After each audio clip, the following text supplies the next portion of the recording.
Welcome to Man Does Tech, where I solve the problems you didn't even know you had. You start by charging the case and earbuds fully.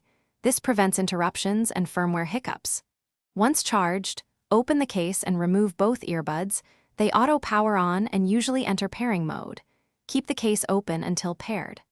Now, make sure your phone's Bluetooth is enabled and free of previous JBL Wave 200 pairings.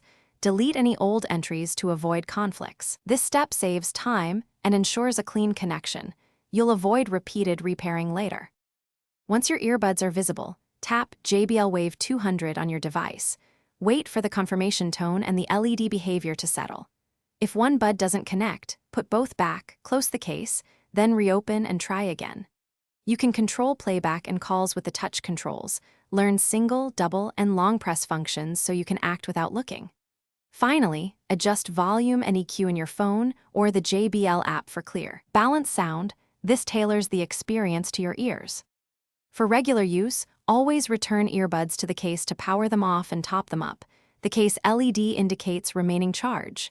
If connectivity or sound issues appear, reset them. Put both buds in the case and hold the touch areas for about 10 seconds to clear pairing data. Once done, repair as described earlier.